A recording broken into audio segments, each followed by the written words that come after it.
বহুল আলোচিত রামিসা যেই মামলা, সেই মামলাটার মোটামুটি বলা যায় যে একেবারেই দু একদিনের মধ্যে নিষ্পত্তি হয়ে যাবে। কিন্তু এই ডলারের কথা আসছে কেন?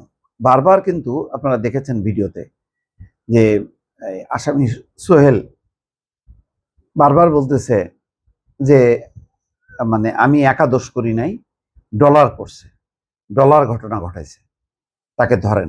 ডলার মিরপুরের ধনী একজন মানুষ। এখন এটা কি বিভ্রান্ত করার জন্য, অন্য কোনো উদ্দেশ্য? এই এডিক্টেড সোহেলের মাথায় কি এত বুদ্ধি আসবে যে ডলারের নামটা মানে সে বলে মামলাকে বিভ্রান্ত করা বা প্রলম্বিত করার? আমার কাছে এটা রীতিমতো রহস্য যে সেখানে এ যাবৎকাল দেখা যাচ্ছে যে সেই স্বপ্না অর্থাৎ সোহেলের স্ত্রী আর সোহেল এই দুইজন মিলে ঘটনাটা ঘটাইছে। এখানে হুট করে ডলার কোথা থেকে আসলো? দেখেন, আজকে যখন নাকি আত্মপক্ষ সমর্থনের শুনানি যখন হচ্ছে, তখন তিনি বলতেছে শুনানিতে মামলার প্রধান আসামি সোহেল রানা আদালতে ক্ষমা প্রার্থনা করেছেন। তিনি বলেছেন ডলার নামের একজনও এই ঘটনায় জড়িত, তাকেও ধরা হোক। অন্যদিকে মামলার আরেক আসামি সোহেলের স্ত্রী স্বপ্না আক্তার নিজেকে নির্দোষ দাবি করেছেন। সকালে সোহেল এবং স্বপ্নাকে কারাগার থেকে আদালতে আনা হয়, তাকে রাখা হয় আদালতের হাজতখানায়। বেলা 11:15টার দিকে সোহেলকে আর 11টার দিকে স্বপ্নাকে হাজতখানা থেকে আদালতে হাজির করা হয়।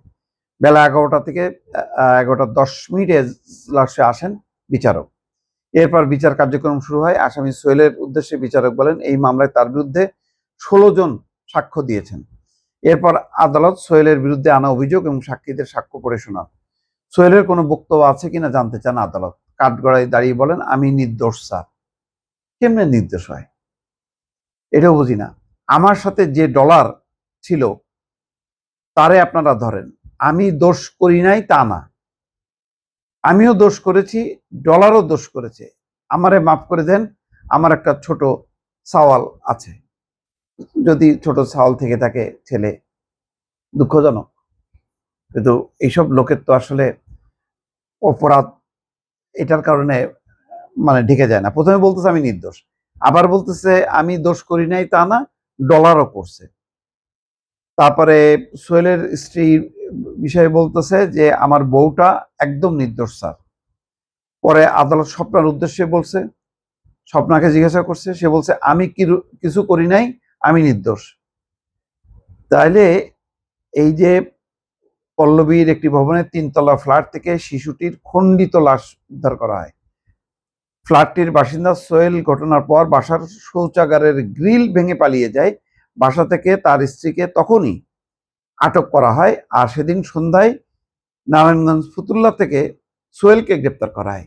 তো পুরো ঘটনার মধ্যে তো অন্য একজন ডলার নামে কেউ, তার তো কোনো মানে এই যাবৎ কাল শুনি নেই। প্রথম শোনা গেল এই সোহেলের মুখ থেকে।